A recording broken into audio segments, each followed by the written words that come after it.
Ya Nabi, salam alaika. Ya Rasul, salam alaika. Termasuk salah satu orang yang banyak meriwayatkan hadis, bahkan lebih daripada 1000 hadis, dibawa oleh Sayyidah Aisyah. Dinikahi oleh Rasul pada usia 6 tahun. Bahkan ada riwayat yang lain 7 tahun. Tapi tidak kumpul dengan Rasul. Setelah di Madinah pada usia 9, qil pada usia 11 baru berjumpa dengan Rasulullah sallallahu alaihi wasallam. Jikalau saudara hadirin hadirat sampai ke tanah suci Mekah, Madinah, pergi haji atau umroh, amin. Kita berziarah ke makam Rasul, betul? Di mana Rasul disemayamkan, dikubur, dimakamkan, sebetulnya itu adalah kamarnya Sayyidah Aisyah. Ketika Rasul di akhir hayatnya beliau merasa sakit, Rasul minta izin pamit kepada istri-istrinya.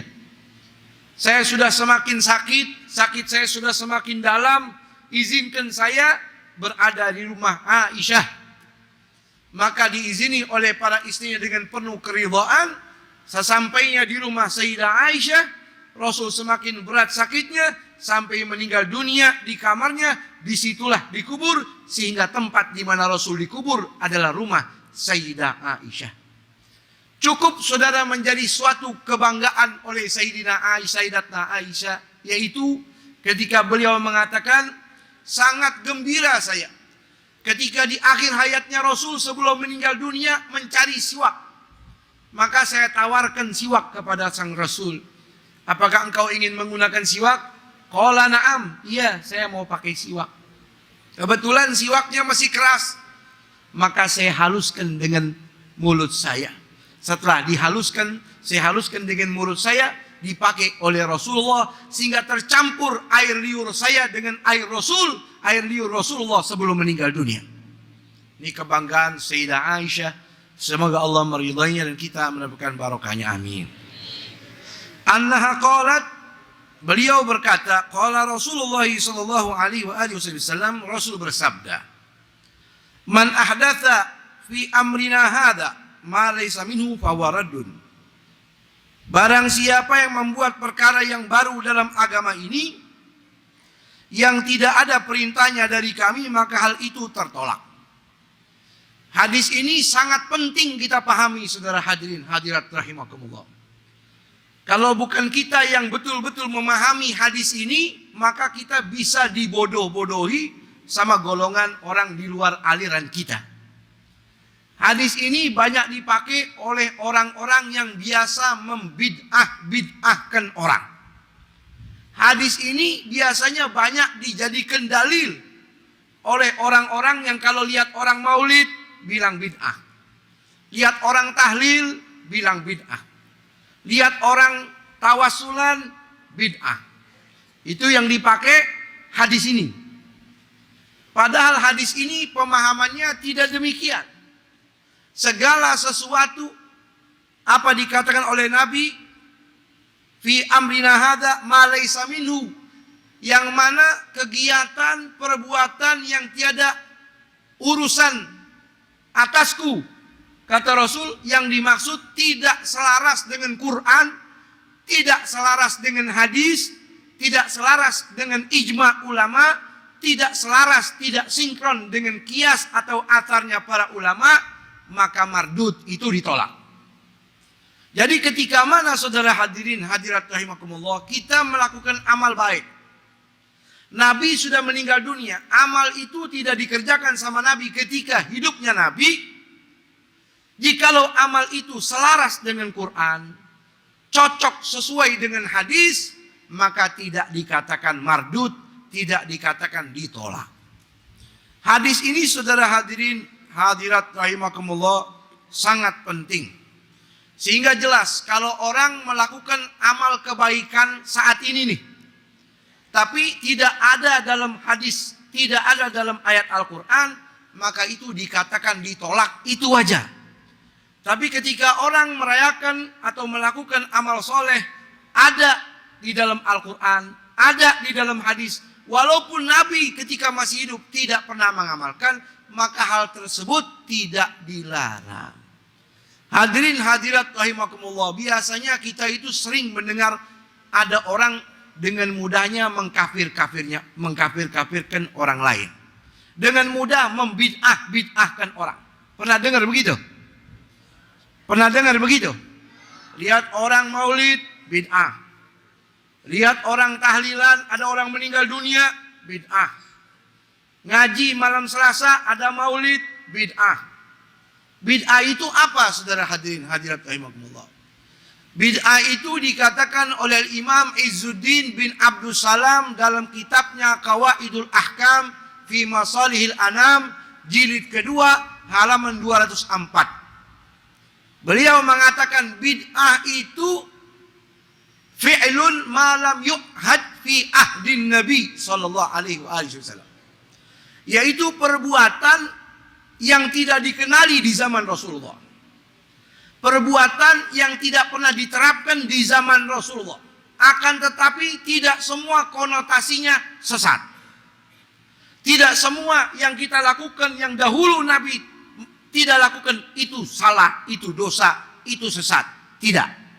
Kenapa? Karena bid'ah itu terbagi 5. Al-bid'atu yanqasimu ila khamsati ahkamin. Bid'ah itu ada 5. Antum kalau mau catat bagus, sehingga kita bisa mengerti kalau ada orang bilang bid'ah, ini jatuhnya pada hukum apa ini. Kalau sesuatu yang sunnah dibilang bid'ah, berarti dia tidak mengerti hukum bid'ah itu sendiri. Yang pertama, bid'ah kadangkala menjadi wajib. Kapan bid'ah menjadi wajib? Yaitu ketika seseorang mempelajari ilmu gramatika bahasa Arab, yaitu ilmu nahwu, dengan tujuan agar bisa memahami kandungan Quran, kandungan hadis. Dengan ilmu nahwu tersebut kita bisa paham tentang Al-Quranul Karim. Maka belajar ilmu nahwu hukumnya wajib. Saya kasih contoh gambaran lagi. Di antaranya belajar ilmu tajwid. Zaman Nabi tidak ada idgham bi gunnah, tidak ada idgham bila gunnah, tidak ada idhar, tidak ada ikhfa. Lalu mengapa ulama merangkum agar orang baca Qur'annya jadi betul? Kenapa? Karena Nabi suruh warattilil Qur'ana tartila. Jadi belajar ilmu tajwid hukumnya wajib. Di zaman Nabi tidak ada, maka disebut tadi bid'ah. Tapi konotasinya tidak semua bid'ah itu sesat. Betul? Ada kalanya bid'ah menjadi haram. Seperti apa yang muncul dalam pemikiran beberapa aliran selain Ahlus Sunnah wal Jamaah. Saya kasih tahu contohnya Mu'tazilah yang mengatakan tidak ada pertanyaan dalam kubur. Ini pemikiran seperti ini bid'ah, hukumnya haram. Atau ada aliran yang mencaci maki sahabat Rasul. Contohnya Syiah. Di zaman Nabi mereka tidak mencaci maki sahabat. Setelah Nabi meninggal dunia, setelah beberapa zaman baru muncul itu aliran memaki dan mencaci maki para sahabat Rasul, namanya Syiah. Pemikiran tersebut adalah bid'ah yang haram. Ada lagi Qadariyah. Kalau sekarang ini pluralisme atau liberalisme yang sifatnya pemikiran atau bentuk ibadah yang mereka lakukan yang sangat menyimpang dari Quran dan hadis, maka itu disebut bid'ah yang haram. Atau aliran yang dengan mudah mengkafirkan orang. Di zaman Nabi, sahabat itu tidak mudah mengkafirkan orang. Betul? Jadi pemikiran seperti itu bentuk bid'ah yang haram. Ada lagi bentuk bid'ah yang sunnah. Zaman Nabi tidak ada. Tapi kalau kita kerjakan dapat pahala. Contohnya saya kasih gambaran, mendirikan lembaga-lembaga pendidikan, baik umum atau agama. Zaman Nabi tidak ada SD, tidak ada SMP, tidak ada SMA, apalagi yang namanya pondok, pesantren, itu tidak ada. Di zaman kita pesantren banyak gak? Kita dari masih kecil duduk di sekolahan tidak? Itu semua bid'ah. Karena zaman Nabi tidak ada. Tapi lihat, berkat sekolah, berkat kita duduk di bangku sekolah, berkat orang duduk di pesantren, kita jadi tahu tentang tata cara ibadah yang baik dan benar. Betul? Jadi bikin sekolahan, bikin pesantren, bikin lembaga-lembaga pendidikan, itu adalah bid'ah yang di zaman Nabi tidak ada. Kalau kita kerjakan sekarang, kita dapat pahala. Itu bid'ah tuh. Ada lagi bid'ah yang dapat pahala. Contohnya Sayyidina Utsman membuat azan Jumat 2 kali. Waktu Nabi masih hidup, azan Jumat sekali. Setelah Nabi meninggal dunia, Sayyidina Utsman lihat orang dengar suara azan 1 kali, mereka ada yang tidak mendengar. Maka dibikin 2 kali tanda. Yang pertama manggil orang, yang kedua tanda imam akan naik mimbar. Itu hukumnya sunnah, bid'ah tapi sunnah, dapat pahala. Saya kasih contoh lagi, Amirul Mukminin Sayyidina Umar ibn Khattab. Beliau yang memprakarsai sholat tarawih berjamaah di masjid pada bulan Ramadan. Zaman Nabi sholat tarawih enggak berjamaah. Akhirnya Sayyidina Umar ketika beliau menjadi Amirul Mukminin, beliau memprakarsai sholat tarawih berjamaah di masjid. Akhirnya jadi makmur. Sampai Sayyidina Umar pernah berkata, ni'matil bid'atu hadhih. Inilah senikmat-nikmatnya bid'ah. Waktu zaman Nabi nggak berjamaah. Kenapa Sayyidina Umar bikin? Nah, itu termasuk salah satu perintah daripada Amirul Mukminin yang wajib kita ikuti. Apa kata Nabi? Wa in ta'ammara 'alaikum 'abdun habasyun. Apa dalam hadis itu pada bagian akhirnya? Wa sunnatul khulafa'ur rasyidin min ba'di. Ikuti juga apa yang diperintah oleh khalifah-khalifah setelah aku. Uddu 'alaiha bin nawajid. Pegang teguh, gigit erat-erat sebagaimana kalian menggigit dengan gigi geraham kalian. Apakah Rasul tidak sempurna meninggalkan agama ini kepada kita? Biasanya orang yang biasa mengkafir-kafirkan, membid'ah-bid'ahkan, itu pakai dalil-dalil hadis ini. Ada lagi ditempel dengan ayat Al-Quran, Al-yawma akmaltu lakum dinakum. Kata Nabi dalam Quran, Allah Ta'ala berfirman, aku telah tinggalkan agama untuk kalian, sudah sempurna. Lalu mengapa itu sahabat bikin-bikin sesuatu yang baru? Berarti di situ ada manfaat untuk umat manusia. Betul. Makanya dibikin oleh Amirul Mukminin. Sampai setelah Amirul Mukminin Umar ibn Khattab meninggal dunia, setiap bulan Ramadan masjid-masjid penuh dengan tarawih. Sahabat pada senang. Ini berkat Sayyidina Umar yang membuat masjid-masjid kita ini menjadi penuh dengan cahaya kemakmuran berkat fatwa Amirul Mukminin Umar ibn Khattab radhiyallahu taala anhu. Ada lagi bid'ah yang makruh. Seperti menghiasi dalam masjid. Kita lihat kalau masjid ada kaligrafi, betul? Zaman Nabi tidak ada. Ada lagi bid'ah yang mubah. Seperti setelah sholat kita salaman tuh. Itu mubah. Zaman Nabi tidak begitu. Tapi di balik itu saudara, ada ketika mana kita berjabat tangan dengan saudara kita. Banyak sekali riwayat. Ketika di situ kita bersalawat kepada Nabi, maka Allah ampuni dosa kita berdua sampai tangan itu terpisah. Tapi dasar hukumnya adalah mubah. Intinya saudara, tidak semua bid'ah itu konotasinya sesat atau dosa. Betul? Jadi antum sudah tahu ilmunya nih. Bid'ah itu ada 5 hukum. Tidak semua bid'ah itu dosa. Zaman Nabi saudara, ada nggak pengajian malam Selasa? Rutin? Ada nggak? Berarti kita semua bid'ah nih.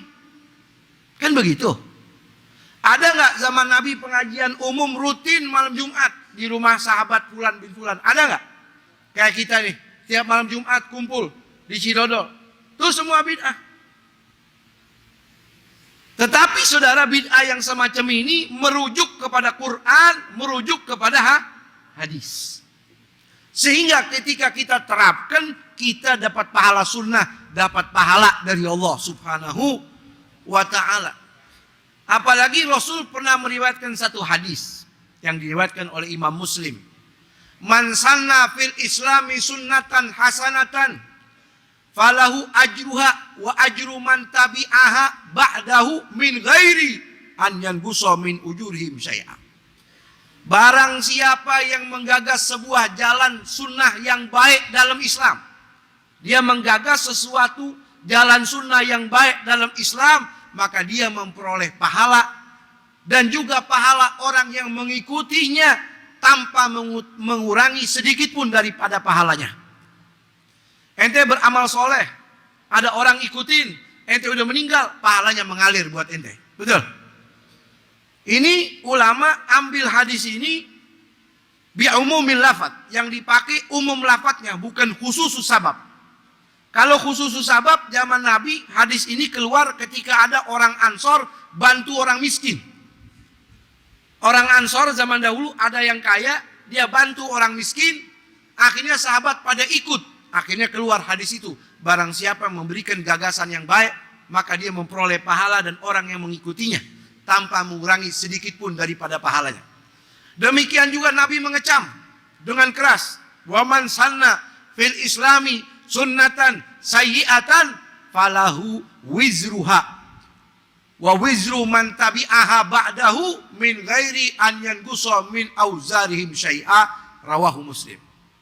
Barang siapa yang menggagaskan suatu jalan sunnah yang buruk, maka dia akan mendapatkan dosa dan dosa orang yang mengikuti sesudah dia. Sedikit pun dosanya tidak dikurangi, dia akan kena dosa juga. Jadi Anda menggagaskan sesuatu hal yang baik, seperti Sayyidina Umar ibn Khattab tadi mengumpulkan orang untuk sholat taraweh. Betul? Setiap kita sholat taraweh, saudara, Sayyidina Umar dapat. Setiap hari Jumat ada azan kedua, itu yang azan dapat pahala. Sayyidina Utsman orang yang pertama memprakarsai dapat pahala juga. Sedikit pun tidak berkurang. Itu begitu. Anda memberi gagas, na'udzubillah min zalik, bunuh orang. Lalu ada orang ngikuti Anda. Gara-gara Anda pernah membunuh orang, dia ikuti Anda membunuh orang juga. Maka Anda mendapatkan dosa terus menerus tanpa mengurangi dosa sedikit pun. Jadi hadis ini menjadi tolak ukur kepada kita, bahwa tidak semua yang tidak ada di zaman Nabi lalu muncul saat ini disesatkan, dikatakan bid'ah. Tidak semua. Tidak semua dikatakan bid'ah. Ada lagi mereka pakai hadis riwayat Imam Muslim yang lain, biar jamaah majelis Rasulullah tahu. Kenapa kadangkala kita suka bid'ahkan? Karena mereka punya pemahaman cetek. Dalam riwayat Imam Muslim, Rasul pernah bersabda dalam khutbahnya, amma ba'du, fa inna ahsanal hadith kitab Allah, wa khairal hadi hadiya Muhammad, wa syarrul umuri muhdatsatuha, wa kullu muhdatsatin bid'ah, wa kullu bid'atin dolalah. Ini pegangan mereka ini. Ini hadis sahih, betul memang begitu. Tapi pemahaman kadangkala orang tidak sampai. Artinya sebaik-baik pembicaraan adalah Al-Quran, betul. Sebaik-baik petunjuk hadisnya Rasulullah, betul. Seburuk-buruknya perkara, perkara yang baru, kata Nabi. Yang diada-adakan zaman saya tidak ada. Setelah saya meninggal dunia dibikin ada itu perkara. Dan segala sesuatu yang baru itu bid'ah. Semua yang bid'ah itu sesat. Itu arti hadisnya. Ada orang memahami hanya lafadznya saja. Padahal tidak semua kalimat kullu bid'atin dolalah. Anda ingat kalimat kullu. Mohon difokus sebentar. Kullu bid'atin dolalah. Setiap yang bid'ah sesat. Yang Anda mau bicara kalimat kullu. Semua. Ini mereka memukul rata. Semua yang bid'ah yang baru sesat. Padahal tidak semua kalimat kullu. Setiap kalimat semua itu bermakna total. Dengan arti yang total. Tidak. Kita lihat dalam Al-Quran. Dalam Al-Quran surat Al-Kahfi Allah Ta'ala berfirman, wa amma safinatu fakanat limasakina ya'maluna fil bahri wa kana wara'ahum maliku ya'khudhu kulla safinatin ghasba. Artinya, adapun perahu-perahu itu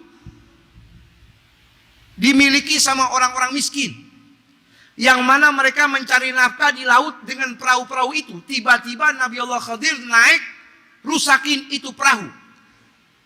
Karena tujuan apa? Karena wakana wara'ahum malikun, di tengah laut ada raja yang zalim. Ya'khudhu kulla safinatin ghasba. Itu raja kalau lihat perahu pasti dirampok. Kullu safinatin, pakai kullu tuh. Semua perahu dirampok. Kata ulama ahli tafsir, yang dirampok yang bagus-bagus saja perahunya. Kalau ada perahu yang ditemui sama raja yang zalim tadi, perahunya jelek, ada aibnya, nggak dirampok. Makanya Nabi Khidir rusakin itu perahu, dibikin bolong supaya tidak dirampok. Artinya kullu safinatin ghasba, semua perahu, maksudnya bukan semua, tapi yang bagus-bagus yang diambil. Jadi kalimat kullu bid'atin dolalah, tidak semua bid'ah itu sesat pakai kalimat kullu. Kita lihat lagi di dalam surat Anbiya ayat 30. Allah Ta'ala berfirman, wa ja'alna minal ma'i kulla syai'in hayy afala yu'minun. Dan dengan air, kata Allah, kami jadikan segala sesuatu hidup. Contohnya kita nih, kita hidup karena air, betul? Makan sayuran karena air. Kambing, onta, sapi, ayam, jago, bebek hidup dengan air. Kata Allah, dengan airlah maka menjadi hidup semuanya. Apakah mereka tidak beriman? Berarti makhluk yang hidup semuanya, kata Allah, kulla syai'in hayy, semuanya hidup. Betul, tapi tidak semuanya. Contohnya, kita tahu setan, kita tahu jin dibuat bukan dengan air. Dalam surat Ar-Rahman ayat 15, Allah Ta'ala berfirman, wa khalaqal janna min marijin min nar. Dan Allah menciptakan setan, bangsa jin, dari percikan api yang menyala-nyala. Berarti dia tidak dibuat dengan air, tidak, dia dibuat dengan api yang menyala-nyala. Ayat Quran yang tadi saya sebut, wa ja'alna minal ma' kulla syai'in hayy, segala sesuatu dengan air hidup. Kita lihat, setan, jin tidak dibuat dengan air, tapi dengan api. Ada lagi, saya kasih gambaran hadis Nabi dari riwayat Imam Ahmad. Nabi pernah bersabda, kullu ainin zaniyatin, setiap mata itu berzina. Masya Allah. Ini pakai kalimat kullu semua nih, saya kasih contoh. Biar kita tahu tidak semua kalimat kullu bid'ah dolalah. Biar kita tahu tidak semua bid'ah itu sesat. Karena kalimat kullu dipakai dalam Al-Quran dalam beberapa ayat. Tapi di hadis lagi, Nabi bilang setiap mata berzina. Kullu ainin zaniyatun, rawahu Ahmad. Kata ulama, bukan semua mata berzina. Kalau semua mata berzina, berarti mata Nabi berzina dong. Na'udzubillahimin. Berarti matanya wali berzina, matanya orang alim berzina, mata kita nih yang ngaji malam ini berzina semua. Bukan begitu. Setiap mata yang memandang ajnabiyah dengan syahwat, berarti mata itu berzina itu. Jadi tidak semua kalimat kullu itu dimaknai dengan makna keseluruhan, tidak. Contohnya bid'ah, tidak semua bid'ah itu sesat. Walaupun kata Nabi semuanya sesat, karena ada bid'ah yang mendatangkan pahala. Sehingga saudara hadirin hadirat rahimakumullah, kita ini tidak boleh berpikir sempit. Kalau orang berpikir sempit itu biasanya dengan mudah. Lihat orang yang melakukan amal yang dahulu zaman Nabi tidak dikerjakan, dia bilang, ini bid'ah nih. Ini bid'ah nih. Ini haram, zaman Nabi tidak ada. Bukan begitu, saudara.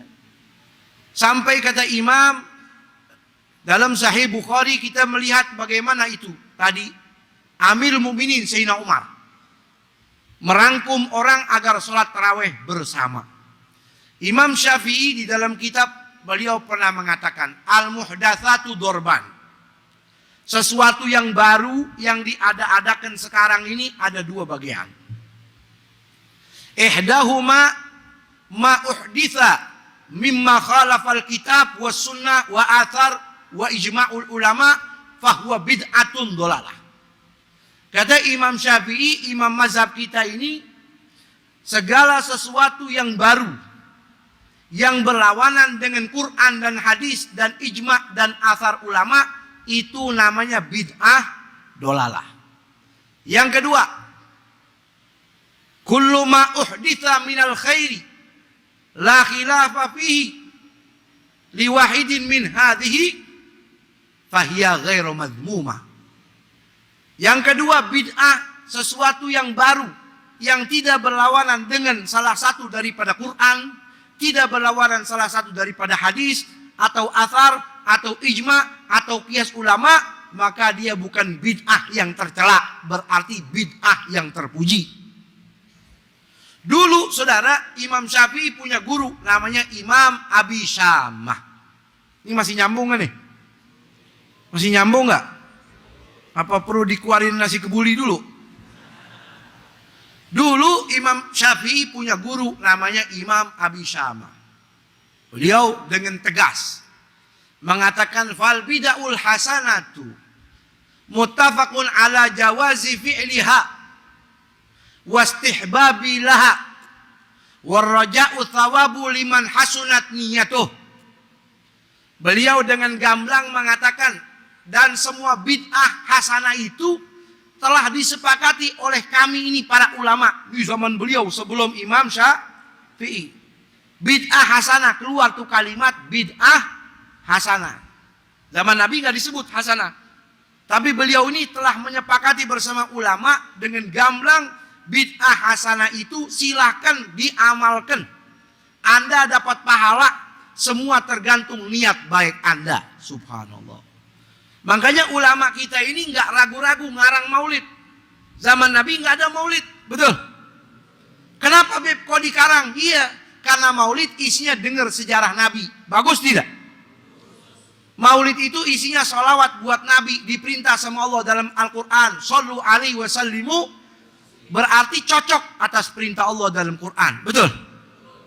Perintah sholawat dalam Quran, dalam hadis, begitu juga. Saudara, kita lihat tahlilan kalau orang tua kita meninggal dunia, mudah-mudahan panjang umur. Tetangga kita meninggal dunia, ditahlilin, betul? Itu semuanya bid'ah kayak maulid, tapi semua hasanah. Kenapa? Karena tahlil isinya la ilaha illallah. Siapa yang suruh kita talqinin mayit kalau meninggal dengan la ilaha illallah? Nabi kita Muhammad. Jadi betul itu bid'ah, tapi bid'ah yang hasanah. Segala amal yang baik, saudara, yang zaman Nabi tidak ada, lalu zaman kita ini ada, itu tidak semuanya sesat. Kalau kita pakai kalimat semuanya harus ada di zaman Nabi, kita tidak boleh bikin sesuatu yang baru, maka sangat banyak yang bertentangan. Kita lihat di masjid-masjid, di tangan kita ada jam, betul? Kalau kita pengen tahu waktu zuhur masuk, waktu asar, maghrib, isya, subuh, ada jam, enak gak? Ini jam kan dipakai bukan buat jalan-jalan aja, tapi dipakai kapan nih azan subuh, betul? Berarti ini wasilah buat kita ibadah. Kalau kita bilang bid'ah, kita jual nih jam, duitnya beli nasi uduk. Kan begitu? Kalau kita bilang jam itu bid'ah, pengen tahu waktu sholat, ente tancepin paku, tunggu matahari muncul, di situ Anda bakal tahu waktu sholat. Tapi alhamdulillah ada jam. Saudara, kalau kita bilang bid'ah, nanti pulang majelis Rasulullah, ente semua bubar jalan kaki. Pergi besok minggu depan panjang umur, amin. Balik ke sini jalan kaki. Kenapa? Bid'ah zaman Nabi nggak ada. Bid'ah itu dipakai untuk ibadah, betul. Ente pakai motor buat ibadah kan, betul. Kalau bid'ah jangan pakai motor, jalan kaki. Enak nggak? Nah, habis itu ente punya duit banyak, amin. Punya duit banyak, amin. Ente aminnya ini nggak benar-benar nih. Amin kalau punya duit kudu serius. Mudah-mudahan banyak duit, amin. Pergi haji deh, enak nggak? Pergi umroh, amin. Ente bilang bid'ah naik pesawat. Kan buat ibadah, naik haji tetap bid'ah. Nah, gimana itu? Jalan kaki dah. Kira-kira berapa tahun nyampe? Jadi tidak semua bid'ah itu dolalah. walaupun lafadznya semua. Tapi tidak semua, karena dalam Al-Quran Allah kasih penjabaran sebagaimana yang tadi saya gambarkan. Jadi saudara, mudah-mudahan apa yang disampaikan ini ada guna manfaatnya. Pemahaman untuk kita, tidak semua bid'ah yang baru itu berlawanan dengan Quran, tidak semua berlawanan dengan hadis, tapi itu semua merujuk kepada Al-Quran, merujuk kepada hadis, sehingga semoga wawasan kita ini menjadi memiliki wawasan yang luas sebagaimana yang diharapkan. Amin ya rabbal alamin. Wallahu a'lam bishawab. Rabbi zidni ilma. Assalamualaikum warahmatullahi wabarakatuh.